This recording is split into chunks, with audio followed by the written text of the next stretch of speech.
I now have the privilege to introduce our very first session of the day and to welcome our moderator for this session, Ms. Cheryll Watson, who's co-chair of Startup Genome Advisory Board and also the former head of Innovate Edmonton. Welcome, Cheryll, and thanks so much for being with us today. To be introducing the first panel of today's Ecosystem Couch Conference.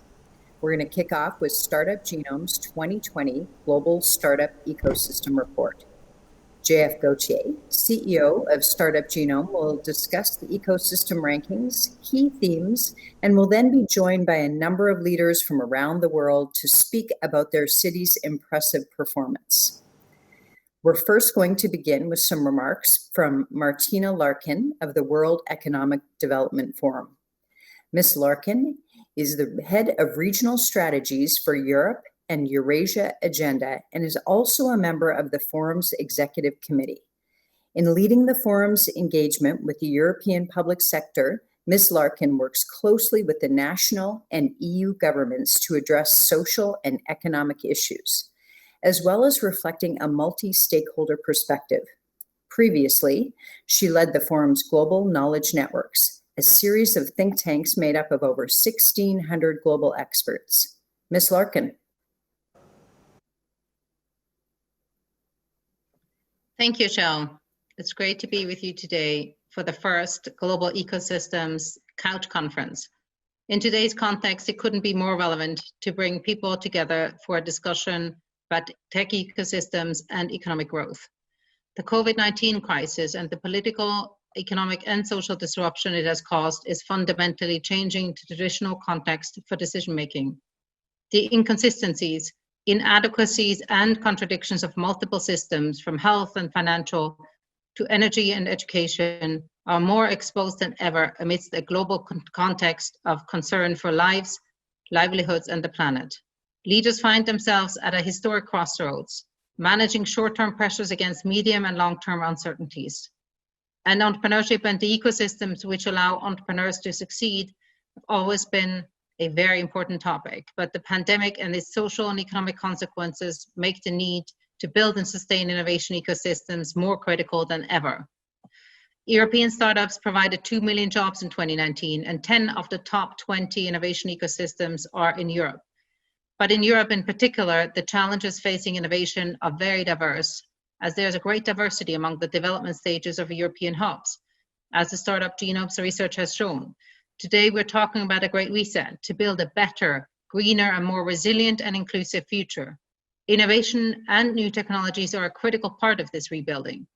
The European Commission has prioritized both the digital and green agenda, and new technologies needed to reach Green Deal ambitions. This cannot happen without each individual innovation ecosystem and a pan-European approach to innovation. Many countries are putting forward recovery plans, and it is essential that we include the startups and the innovation ecosystems in this recovery plan. 43% of startups globally are not receiving the assistance and are not expecting to be helped by national or local government relief measures, as the Startup Genome research shows. At the World Economic Forum, we have highlighted the need for innovation through our fourth industrial revolution work, and more specifically through the Digital Europe project. Digital Europe promotes a pan-European approach to innovation, building bridges between founders, investors, and academics, as well as policymakers and corporate executives. Europe hosts a wide range of ecosystems, from some of the most developed to up-and-coming challengers. Now is the time to support these, as the social and economic consequences of COVID-19 make it even more challenging for startups to thrive.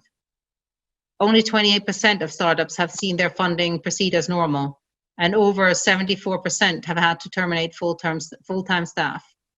Our research shows that there are 4 catalysts to Europe's innovation model. First, leveraging industrial assets, funding digital platforms and technologies for strategic European industries. Second, changing data dynamics, leading on governance for data access and trust. Third is boosting talent, competing with digital skills and diversity. And fourth is creating demand at scale, leveraging public sector leadership in procurement and standardization.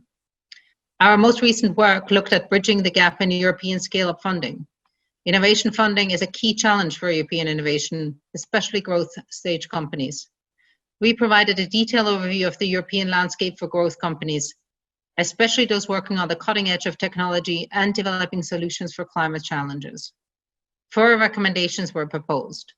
Streamlining interaction with European institutions that support innovation and make the process more user-centric for founders. Use blended finance structures to take advantage of both public and private funding. We designed public procurement as a way to strengthen innovation and allow smaller companies to build their product and reputation. And lastly, to give innovators an important voice on regulation through the support of industry associations in new sectors specifically. But going back to the recovery efforts, today we have a unique opportunity to shape the recovery. And at the World Economic Forum, we have launched a new initiative called the Great Reset, which will offer insights to help inform all those determining the future state of global relations, the direction of national economies, the priorities of societies, the nature of business models, and the management of the global commons. Drawing from the vision and vast experience of our communities, the Great Reset initiative has a set of dimensions to build a new social contract that honors the dignity of every human being. Efforts like these are essential in the recovery effort, and we need everyone and every institution and organization actively involved and contributing to these efforts. I wish you great success with the launch of the Global Startup Ecosystem Report 2020 and with today's important conversation. Bye-bye.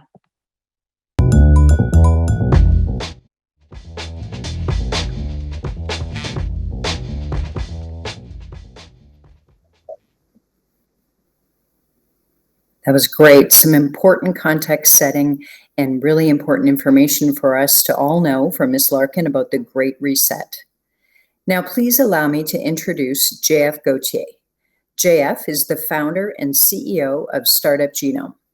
Mr. Gautier, a Silicon Valley serial entrepreneur, is the world's leading expert in innovation ecosystem development, having advised more than 100 governments and private and public sector partnerships across more than 40 countries. He is an angel investor and has founded 5 businesses across 2 continents. He previously worked in corporate innovation alongside Clayton Christensen and many other thought leaders, advising some of the largest tech and life science corporations. Welcome, Mr. Gauthier. Thank you, Cheryl. I'm so excited to be here today to launch our Ecosystems Conference and also the Global Startup Ecosystem Report 2020, the culmination of a year of hard work. This year, we're revealing the rank of 140 cities after assessing several hundreds of them.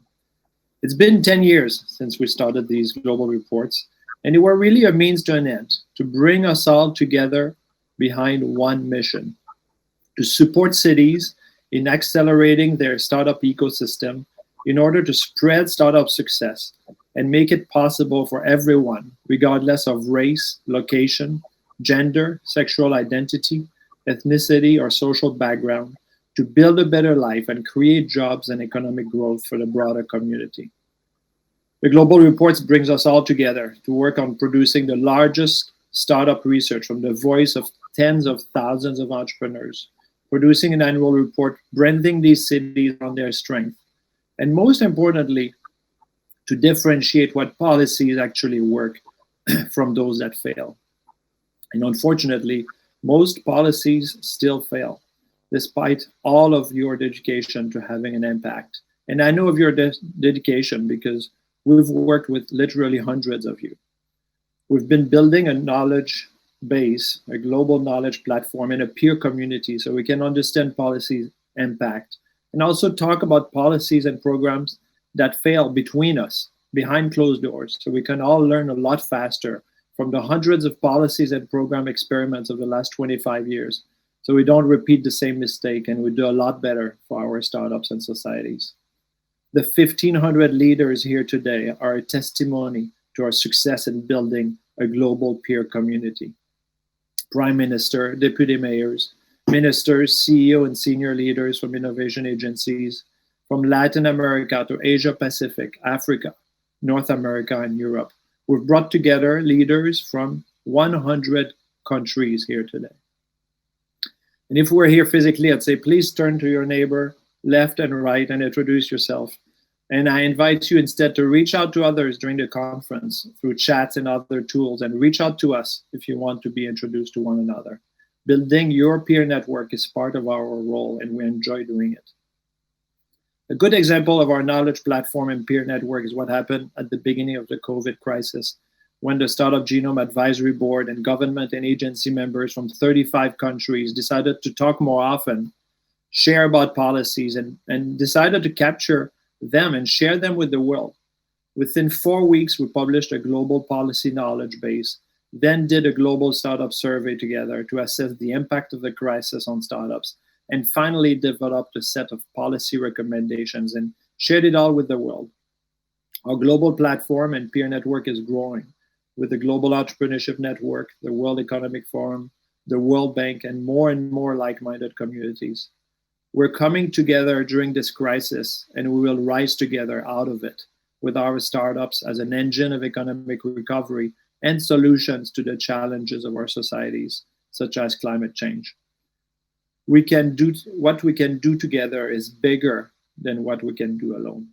I invite you to join us because there's more work to do to build a more equitable global startup community that creates economic success for every city and countries all over the world. Thank you, Cheryll. Thank you, Jeff. I know that I can speak from experience, having been a member of Startup Genome for a number of years now, just how foundational this report is for us every year so that we can track our progress. I'm really excited to hear more from many of the other leaders around the world about the growth that they've had in their cities. But first, I'd like to introduce Mr. Jonathan Ortmans. He is the founder and president of the Global Entrepreneurship Network, otherwise known as GEN, an organization with an array of programs that help entrepreneurs unleash their ideas and turn them into promising new ventures, creating jobs, unearthing innovations for society, and strengthening economic stability around the world. GEN operates in more than 170 countries where it works to foster healthier, local ecosystems while building a global entrepreneurship ecosystem. Mr. Ortmans, welcome. Thank you so much indeed, and thank you everybody for being here today. We're very proud of our partnership, and I'd like to first of all thank the Next Web and the Financial Times and Startup Genome for their great job in putting this gathering together, which we consider to be very important and very timely. And we are so proud to work with Startup Genome in the presentation of this Global Startup Ecosystem Report that we've partnered on now for a number of years to try to fuel and inform and provide insights to those struggling around the world to be able to make their ecosystems the engines and the dynamism that they're looking for. You know, I'd like to begin though with a brief comment about our world. I mean, this pandemic was tailor-made for a global response, but astoundingly to me, it never got one. And so as we look forward and we look at the fact that national boundaries are as porous to innovation as they are to viruses, we should be thinking about our future globally as we move forward. So at GEN, we set about the mission 10 years ago of figuring out how can we make it possible for anyone anywhere on the planet to be able to start and scale a firm.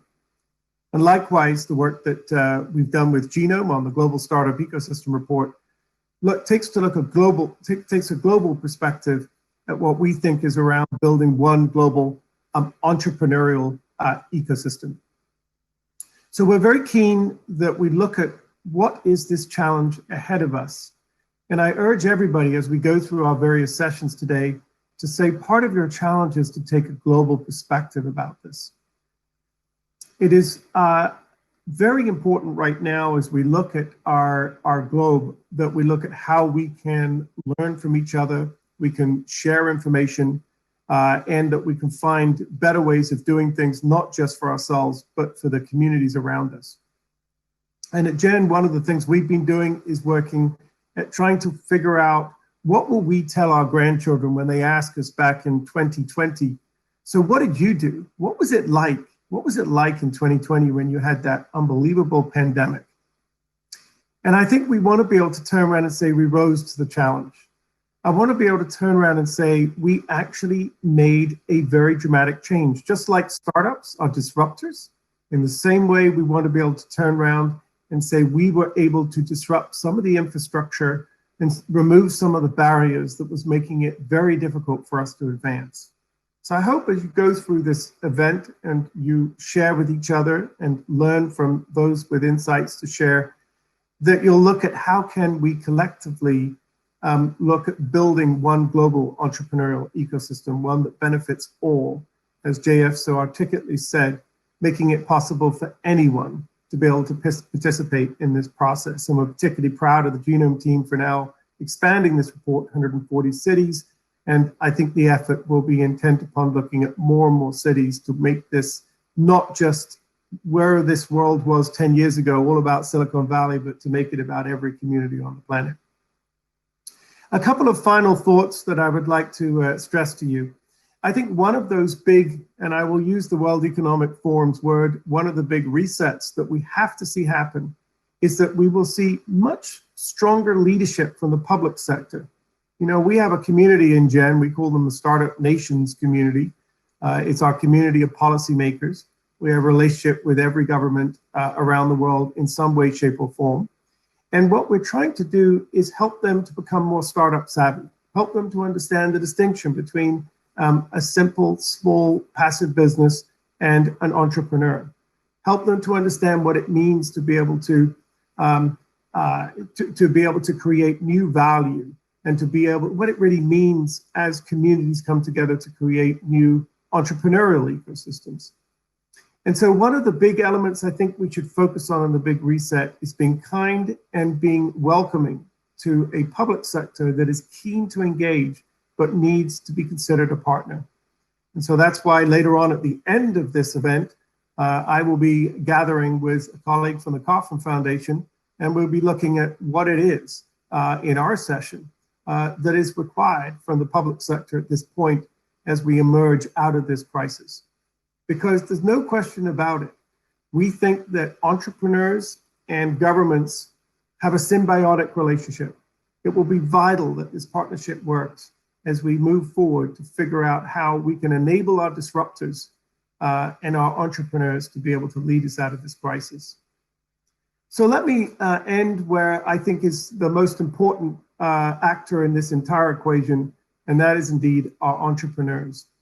As some may have heard me say before, you know, I've always felt that entrepreneurs, our startups, our disruptors, our creators, our risk takers, you're of course the leaders and the rest of us are supporting you. But there's a couple of features we should remember about ourselves that you should remember about yourself in your ecosystems. I think the first one is that you're comfortable in a disruptive environment. And I think as a world, we should remember that many of our startups, as they've disrupted industry models, have been very comfortable operating in an arena of lack of predictability, uncertainty. So let's embrace that. In many respects, they relish the opportunity when something comes along that completely changes all the rules. And the last thing I'd like to remember as we look to have faith in our entrepreneurs, in our founders, in our risk takers, it's really a message to you. What you're doing is no longer something of just narrow commercial significance. It's about opening up the possibility of human endeavor for everyone, for the benefit of all. Thank you for having me here today. We're very proud to be part of this launch of the Global Startup Ecosystem Report, and we look forward to talking with you throughout this important event. Thanks very much. Thank you, Jonathan. And I want to reinforce one of the things that you talked about is the importance of us connecting together and coming together as a community, because in this critical time, it's so important for us to be learning from each other. And so I think that it's important that we all lean into this online digital environment that we're getting more and more comfortable with, and really break down the barriers of geography so that we can come together and drive more collective action as we recover from this crisis. Now, I'd like to bring back JF. He is going to speak a little bit more about some of the ranking highlights of the Startup Genome 2020 Ecosystem Report and talk about some of the growth and evolution of a number of ecosystems around the world. JF, welcome back. Thank you, Cheryl. So this year's report is expanding, as I said. We will be revealing the rank of 140 cities after assessing several hundreds of them. We're ranking cities to tell startups all over the world what cities best support startup performance and help brand cities around their strengths so they attract talent and investors. We'll soon start to publish reports every 2 months or so on one or several subsectors such as fintech, AI, blockchain, and life sciences. So stay tuned and reach out to us if you want to highlight to the world the strengths of your city in one of those areas, or to partner with us to produce one of those reports.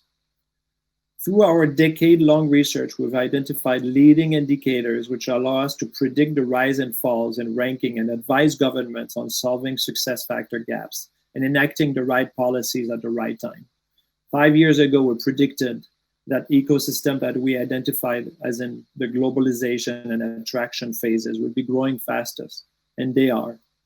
You'll see the insight about the impact of the crisis also in the report, and the worrisome situation where 40% of startups are in the red zone with fewer than 3 months worth of cash. I invite you to go to our website to read the reports we published in April and in May, along with some of our policy recommendations. We just experienced a sharp dip in funding. We now see a rise. But what is more worrisome is that according to our research of what happened in 2008 and 2009, funding will contract even more in 12 to 18 months after the beginning of the recession. So today, during the panel discussion, I'll ask, how are we preparing for the rise of entrepreneurship that happens during a recession and their greater need for capital as the private sector reduces its support?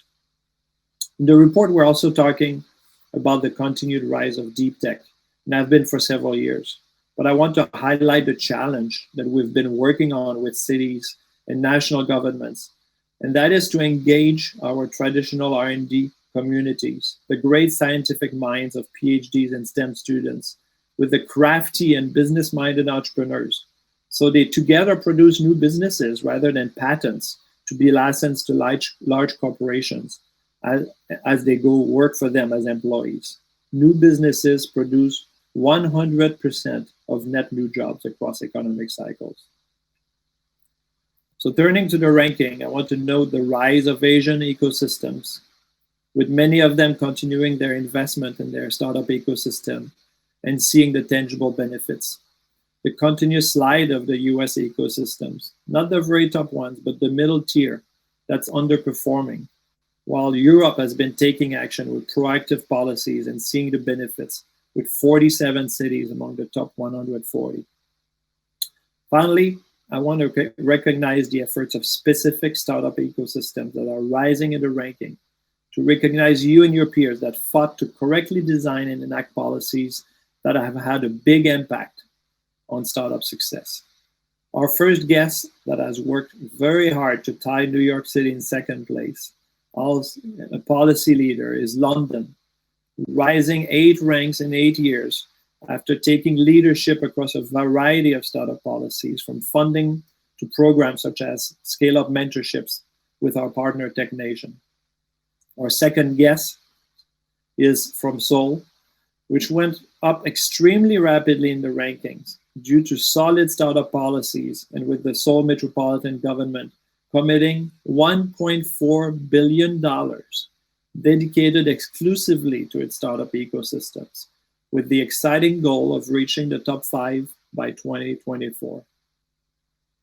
Tokyo has also risen incredibly fast to suddenly appear in 15th place from outside the top 30 last year, while Washington, D.C. has risen 8 ranks. And finally, I have to mention our virtual host, Amsterdam, which has risen another 2 ranks for a total of 7 ranks in the last 2 reports only.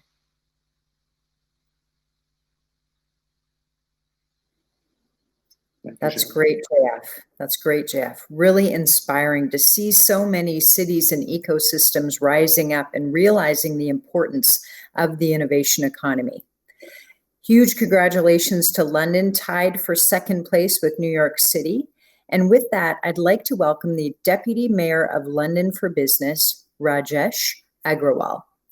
Originally from India, Deputy Mayor Agrawal began as an entrepreneur that founded reducing the cost of international money transfer for businesses and individuals. He's passionate about promoting entrepreneurship and creating opportunities for young people. He was appointed chair of Oxfam's Enterprise Development Program and has been a patron of the Prince's Trust for many years. He aims to be a strong voice for London's business community, protecting jobs and growth, and ensuring that London remains the most open and attractive place to do business in the world. Welcome. Thank you very much, Cheryll, and thank you very much, Startup Genome, for hosting this conference. I'm delighted to be here at the launch of the Startup Genome's Global Ecosystem Report 2020. As Cheryll said, my name is Rajesh Agrawal, and I'm the Deputy Mayor of London for Business and also the Chair of London and Partners, which is London's promotional agency for trade, tourism, and inward investment. I'm also an entrepreneur, and I actually came to London from India 19 years ago. I started a successful fintech company, and so I know firsthand what a great city London is to start and grow a business. I'm very honored to join you today to talk about the current business climate in the midst of the coronavirus in London, the tech sector, entrepreneurship, and the future opportunities for businesses. We are in the midst of the biggest health, social, and economic emergency we have faced since the Second World War. And above all, the loss of life is clearly the most terrible impact and the reason we must do whatever it takes to reduce the transmission. The effects of the lockdown are being felt by companies of all sizes and sectors, and we are well aware that many businesses are now struggling to survive. It brings into focus the work that we do at City Hall to support businesses and the London economy. At City Hall, we continue to offer support for businesses of all shapes and sizes through the London Growth Hub, which is an online resource that brings together the capital's vast business support offer into a single hub. Through the Growth Hub, we have launched a new portal to support London-based businesses and employers to manage and mitigate their exposure to coronavirus. We have held over 1,000 direct one-to-one advice sessions with businesses since the start of the crisis. The Mayor has launched Pay It Forward London, a crowdfunding platform on london.gov.uk, which offers small businesses across the city a chance to pre-sell their services during the coronavirus shutdown. And since it's launched, hundreds of London businesses have raised money, which is helping them through the crisis. Together with London and Partners, we are also planning for longer-term recovery of London's vital culture, retail, hospitality, and event sector by covering a citywide alliance. The aim of the alliance will be to encourage consumer confidence for Londoners, help to stimulate a rapid, responsible, and sustainable recovery for London's consumer businesses. I share the Mayor's determination to do everything that we can to help London businesses of all sizes and from all sectors stay afloat through the pandemic into the recovery. I'm very pleased that Startup Genome's Global Ecosystem Annual Report has ranked London the top 10 leaders since 2012. And given the abundance of capital and investment and being a magnet for global talent, this year London has risen to number 2 with New York City among the top 30 global startup ecosystem. And even though we continue to face challenges in the coming months, I am optimistic that London is a resilient city which has overcome huge challenges in the past, and it will do so again.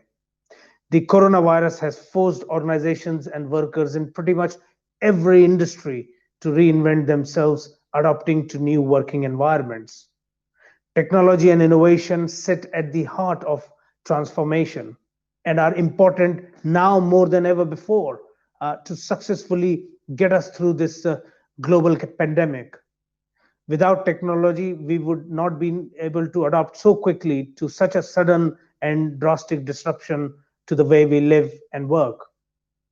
Whether it is better technology to enable effective working from home, a new software to help queue management in high streets, or an innovative solution to dining safely as restaurants and cafes begin to reopen, I know that London's technology ecosystem will rise to the occasion. London's diverse business ecosystem is impossible to simply replicate. It has been built over centuries and on strong foundations, including a world renowned legal system and very competitive tax rates. We've got incredible creative energy and entrepreneurial spirit that has defined us as a go to place for innovation, business, culture, and openness. And the mayor's vision for recovery is to reshape London as a city that remains open and attractive for Londoners, visitors, and investors, that addresses the deep seated inequalities to create new opportunities for people and businesses to thrive whilst moving towards a low carbon, sustainable future. Our recovery will not be a return to the past or business as usual. Things will change, and in the way we work and in the way we lead our organizations and our people. But one thing is very clear, and the mayor and I both are determined that London's dynamic economy will weather the storm of these unprecedented times. So, once again, thank you very much for having me here today. It's been such an honor. Have a lovely day. Thank you very much, Mr. Deputy Mayor.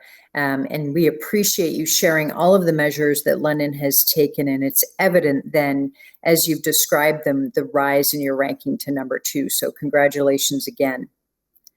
I'd now like to congratulate Seoul for their impressive rise in the rankings to number 20. Here to speak with us is Seung Kim, the Deputy Mayor for Economy at Seoul Metropolitan Government. Deputy Manager Kim has actively driven a series of startup-related policies in order to push Seoul's startup ecosystem to the global top-class levels. He has experienced various administration fields such as environment and climate change response, tourism industry, and media relations as a public officer of SMG for the last 27 years. Previously, as the Director and Director General for Economy and Job Creation, he led Seoul's Economic Vision 2030 and Job Creation Policy. Welcome, Mr. Deputy Mayor. Thank you, Cheryl, for wonderful introduction of me, and thank you, Startup Genome, for hosting today's conference. I'm very grateful and honored for the opportunity to speak on behalf of SMG at this meaningful event. I'm very impressed by Seoul's remarkable rise to 20th place in the global startup ecosystem rankings this year. Last year, Seoul was just rated as one of the challenger startup ecosystems. And I'm very pleased to see the rapid growth of Seoul's ecosystem over the last year. However, I don't think it's just an entirely unexpected outcome, considering the efforts that we have made and the resources that we have committed to vibrant our startup ecosystem so far. Mayor of Seoul, Mr. Park Won-soon, also has a great interest in fostering startups and is fully supportive in a variety of ways to make our ecosystem innovative and globally attractive. I believe that all these efforts are reflected in the rising number of unicorns emerging from the Seoul ecosystem. As of today, Seoul has 10 unicorns that have billion-dollar valuations, and the businesses are in diverse fields such as fintech, gaming, food delivery, etc. Most of the Korean unicorns are well known for their origin in the fields of delivery or e-commerce, but we have many other excellent startups which are still unknown to the world. I believe that cracking overseas market is the most essential element for startups' sustainable growth. To support our startups going global, we are currently running a project called the Global Market Project, very intuitive name. We are trying to find reliable partners such as investors, startups, and big global companies to pool and help Seoul-based startups to settle in new markets. Along with the Global Market Project, Seoul is implementing various policies with the aim of becoming a global top 5 startup ecosystem in the near future. I mean, 3 to 5 years. Very ambitious vision. For example, Seoul has committed to forming a 1.6 billion fund to develop this ecosystem along with the national government and private sectors. In addition to funding, Seoul is also building a close network of organizations that provides startups with mentoring, individual office, and other support. The best example is the Seoul Startup Hub, which is the major contact point to our ecosystem. Here, I'd like to introduce our upcoming tech conference real quick. Seoul will host a startup festival with the World Knowledge Forum in this September, and its title is TechRise 2020. The main theme, Try Everything. I'm quite sure that the conference will be Asia's premier gathering for startups like TechCrunch Disrupt in the US, Slush in Finland, and Vivatech in France. So please stay tuned to our event website. Again, the enhancement of Seoul startup ecosystem is such an impressive achievement, and I'm going out for dinner with my staff for celebrating Seoul's rise to top 20 in the world. But we don't want to pop any champagne early because Seoul still has a long, long way to go to make its vision come true.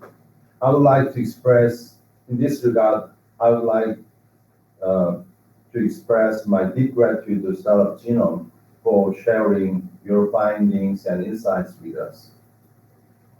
Lastly, the credit for this progress should go to lots of entrepreneurs, agencies that support startups, the national government, and all ecosystem builders in Seoul. Once again, thank you for having me today. Thank you, everyone. Thank you, Mr. Deputy Mayor. I hope you and your team enjoy your dinner this evening. Lots of congratulations deserved there for creating such a great environment for your unicorn companies. And with that, I would like to conclude. And I just would like to say, I don't think it matters where you land on the ecosystem rankings, although those in the top 10, congratulations. But what's more important is that you're measuring your progress and you're actively creating an environment that's going to create thriving, great founders and companies. So congratulations to all. And with that, I will conclude this session. Thank you very much.